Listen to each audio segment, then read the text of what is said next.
On June 14, 2025, rising singer and Dominican-American influencer Nezza took the field at Dodger Stadium to perform the U.S. national anthem prior to the highly anticipated Dodgers vs. Giants game. What was expected to be a routine musical moment soon evolved into a nationally discussed act of protest and cultural solidarity. Nezza, instead of singing the anthem in English as customary and explicitly requested by the Dodgers staff, chose to perform the Spanish version, El Pendón Estrellado, an official translation dating back to the 1940s. Prior to the performance, Nezza was reportedly told by a stadium official, "We are going to do the song in English today," a direction she acknowledged but did not follow. Her decision to proceed with the Spanish rendition wasn't made lightly. Nezza described feeling an overwhelming emotional responsibility to represent the Latino community, especially amid heightened tensions around immigration enforcement. Her voice trembled as she sang, fighting back tears in front of a stadium filled with thousands, many of whom were unaware of the silent protest unfolding before them. Singing through tears, a personal and political statement Nezza later took to social media to explain her motivation. In a heartfelt TikTok video, she revealed how deeply personal the moment was for her and her family. "I was raised by immigrant parents," she said, pausing frequently as she became visibly emotional. "I couldn't imagine them being ripped away from me." For Nezza, the choice to sing in Spanish was not simply a defiance of organizational instructions, but a deliberate tribute to her roots and to all immigrant families facing fear and uncertainty. The performance occurred amid a troubling backdrop: recent immigration raids in the Los Angeles area, which had left entire communities shaken. Nezza saw the moment as an opportunity to use her platform, not just for performance, but for purpose. Her rendition was more than just music. It was a rallying cry for empathy and inclusion, delivered on one of the biggest stages in American sports. Reaction from the Dodgers.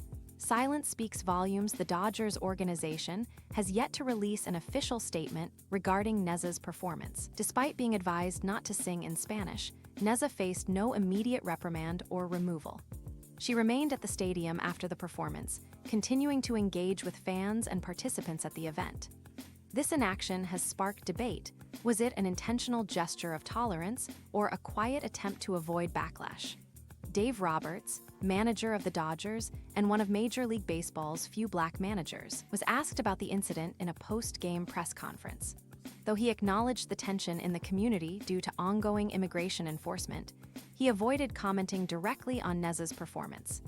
The ambiguity in the Dodgers' response has drawn both praise and criticism, with some calling it a respectful choice to avoid escalating tensions, and others accusing the team of trying to distance itself from a politically charged moment. Player support and locker room solidarity. While the organization remained mostly silent, some individual players took to social media to express their support for Nezza.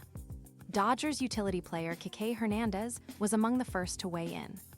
"All people deserve to be treated with respect, dignity, and human rights," he tweeted, a clear endorsement of both Nezza's message and her method. His words resonated with fans who viewed the singer's choice as an important act of civil resistance. On the opposing team, Giants first baseman Dominic Smith echoed similar sentiments. Speaking after the game, he described the recent ICE raids as traumatizing and applauded Nezza for using her platform to highlight an issue that many in professional sports tend to avoid. These statements brought the conversation beyond the confines of a single performance, tying it to a broader national dialogue on human rights and immigration policy.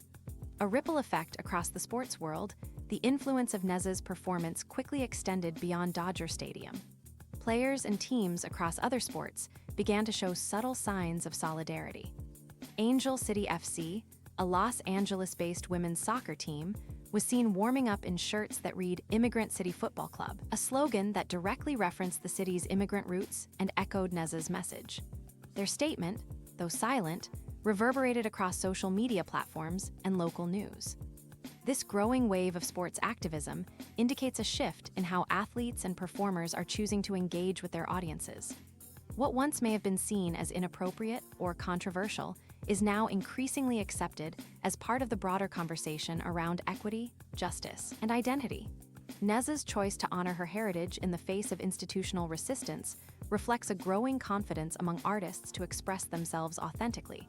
especially in highly visible spaces. Revisiting the Spanish anthem. Forgotten history and new meaning, Nezza's choice to sing the Spanish version of the anthem may have surprised many, but it is rooted in American history. El Pendón Estrellado, the official Spanish translation of the Star-Spangled Banner, was commissioned during the Franklin D. Roosevelt administration in the 1940s as part of the Good Neighbor policy, which sought to foster better relations with Latin America. Despite its official status, it is rarely performed today, and few Americans are aware of its existence. By reviving this forgotten piece of history, Nezza reframed the anthem not just as a song of patriotism, but as a shared cultural artifact with room for all voices. Her act reminded the public that American identity is complex and multilingual, and that honoring that reality doesn't make one any less patriotic. On the contrary, it brings to light the nation's diversity, a strength often overshadowed by political rhetoric. The bigger picture, patriotism, protest, and performance at its core, Nezza's anthem performance was an intersection of art, identity, and activism. It highlighted the ongoing tension between tradition and representation, especially in institutions as deeply entrenched as Major League Baseball. Her decision also underscores the power of a single voice to challenge expectations and spark meaningful conversation. For many fans, her rendition will be remembered not just for its linguistic defiance, but for its emotional rawness and integrity. In an age where performance is often filtered and choreographed for safety and approval, Nezza chose risk. And in doing so, she reminded the nation of what it truly means to sing the anthem, not just with the voice, but with the heart.